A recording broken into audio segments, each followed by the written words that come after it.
मुझे कुछ पैसे दे दीजिए, मुझे बहुत तेज भूख लग रही है। चल निकल यहाँ से, नहीं है पैसे पैसे। भगवान, दुनिया ने तो मुझे ठुकरा ही दिया, लेकिन तू तो मुझे मत ठुकरा। अगर तू ही मुझसे नाराज हो जाएगा तो मेरा इस दुनिया में है ही कौन तेरे सिवा। भगवान, अगर तू मुझे खाने को नहीं दे सकता तो मुझे मौत ही दे दे। जब जिस्म में से जान निकल जाती है तो फिर दुनिया कुछ भी करे, उसका कोई मतलब नहीं रहता।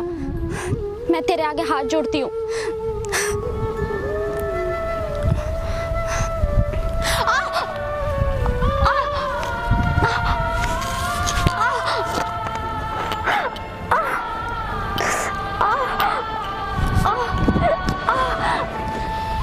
अरे ये औरत रो क्यों रही है? लगता है इसके पैर में चोट लगी है। चलो चलकर देखता हूँ।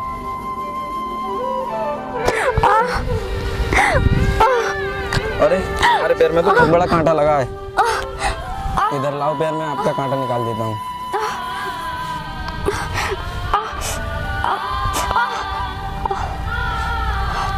तुम चिंता मत करो, मैं कुछ करता हूँ।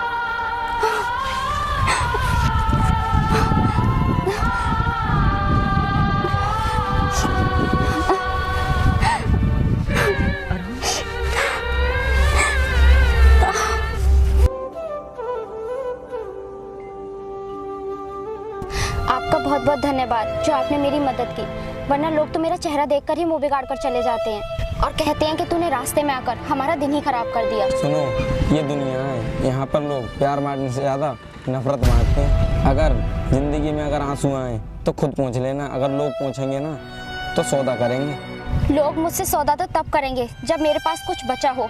इस दुनिया में तो मेरा सब कुछ ही छिन गया। मैं तो इस दुनिया में एक कलंक बनकर जिंदा हूँ। मेरी डोर तो किसी और के हाथ में है।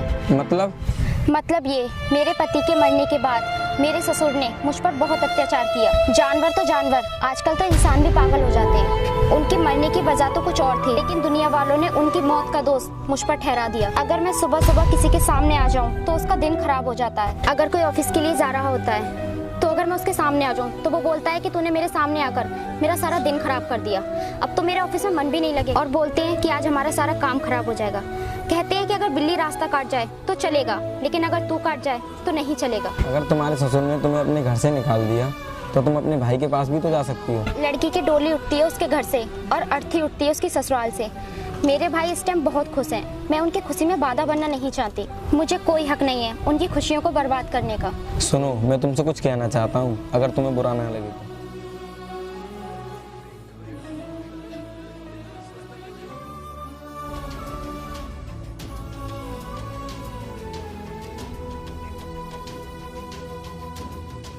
मुझे पता है तू एक नंबर की कमीनी है, तभी तो निकाला मैंने अपने घर से तुझे।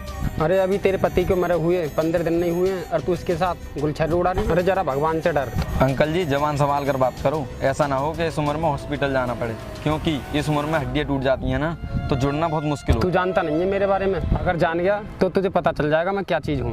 मैं तो तुम्हें 2 मिनट में जान गया तुम कितने बदतमीज और कितने कमीने और गिरे हुए लोग हो। तुम इस उम्र में अपनी बेटी के ऊपर इतना अत्याचार कर रहे हो, इससे ज्यादा और क्या सबूत दो? तू बता, घर चलती है क्या इस आशिक के साथ जाएगी? पिताजी, मैं आपके आगे हाथ जोड़ती हूँ, प्लीज ऐसा कुछ मत बोलो। मैं तो इन्हें जानती भी नहीं कि ये कौन है। मेरे पैर में कांटा लग गया था और ये आकर मेरी बस मदद करने लगे।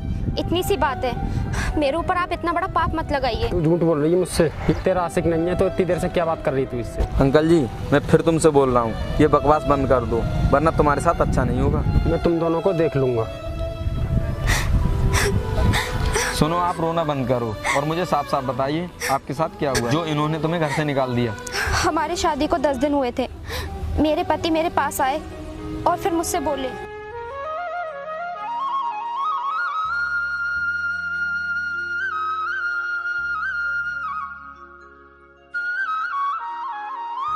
सुनो।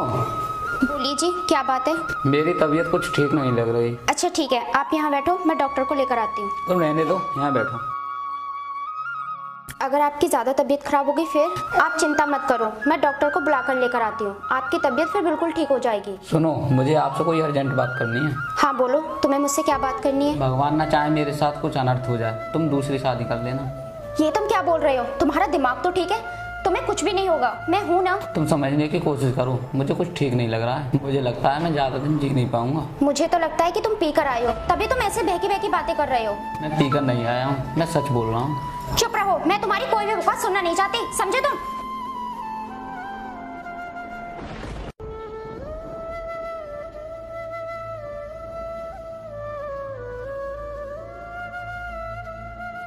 तुम तो यार खामखा नाराज हो गई। मैं तो तुमसे मजाक कर रहा था। मुझे तुमसे कोई बात नहीं करनी, तुम चले जाओ यहाँ से। अब मेरा बाबू मुझसे इतना नाराज हो जाएगा? कौन बाबू और कैसा बाबू? तुम चले जाओ यहाँ से। तुम यार मेरी बात तो सुनो। तुम चले जाओ यार यहाँ से।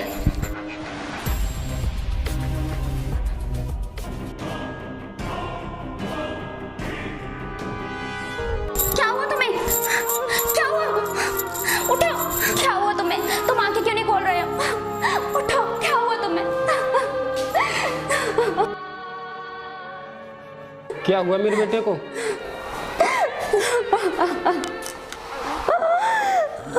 क्या हुआ मेरे बेटे को? क्या हुआ मेरे बेटे को?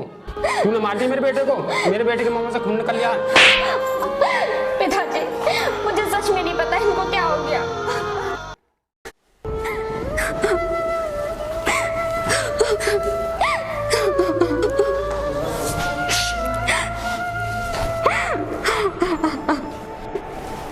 तेरी हिम्मत कैसे हुई मेरे घर में रोने की? निकल जा इस घर से, अब तेरा कोई रिश्ता नहीं है इस घर में। तूने मेरा बेटा मार दिया, कम से कम मेरे बारे में तो सोचा होता। पता नहीं मेरे बेटे के साथ क्या कर दिया।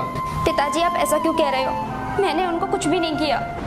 वो मुझसे बहुत दूर चला गया। मुझे लगता है तू ऐसे नहीं मानेगी, मुझे कुछ करना पड़ेगा। चल निकल यहाँ से। सुनो, तुम्हारी इसमें कोई गलती नहीं है। इस पृथ्वी पर भगवान के बिना पत्ता भी नहीं हिल सकता। मैं इतना तो कर सकता हूँ, तुम मेरे घर पर रह सकती हो। क्या कहा तुमने? तुम्हारे घर पर? ये दुनिया वाले तुम्हें जीने नहीं देंगे। पता नहीं तुम पर किस तरीके का इल्जाम लगाएं। ये दुनिया है, यहाँ चार बातें तो होती रहती हैं। लोगों को नहीं पता तुम्हारी जिंदगी में क्या चल रहा है। उन्हें तो सिर्फ लोगों की मजबूरी का फायदा उठाना आता है। आप मेरे जीवन साथी बनोगे क्या?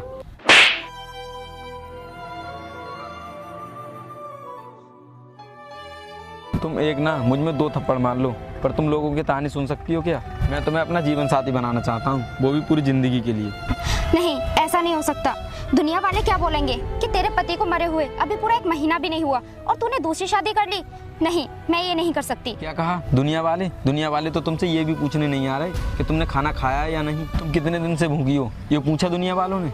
मैं आपके आगे हाथ जोड़ती हूँ, मुझे और ज्यादा मजबूर मत करो।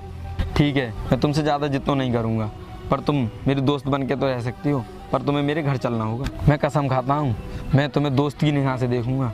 जब तक तुम्हारी मर्जी शादी करने की नहीं होगी, मैं कुछ नहीं कहूँगा। वादा? पक्का। ठीक है, चलो।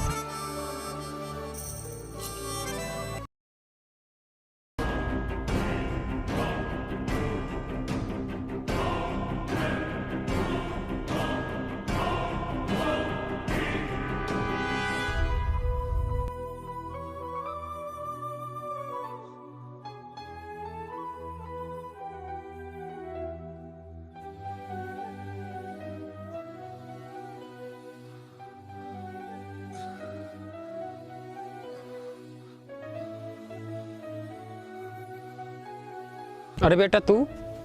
पिताजी, आप? और आपकी हालत कैसे हुई? अरे बेटा, तेरे जाने के बाद सब कुछ बर्बाद हो गया और मैंने दारू में सब कुछ बर्बाद कर दिया। बेटा, भगवान ने मुझे मेरे कर्मों की सजा दे दी। जो मैंने तेरे साथ किया वो भगवान ने मेरे साथ कर दिया। पिताजी, आप चिंता मत करो। भगवान जो भी करता है वो अच्छे के लिए करता है। चलो काजल, गाड़ी ठीक हो चुकी है। और अंकल जी, आप इस हालत में? पिताजी, आप मेरे साथ चलो। अंकल जी, ये ठीक कह रही हैं, आप हमारे साथ चलो। पिताजी, आप सोच क्या रहे हो?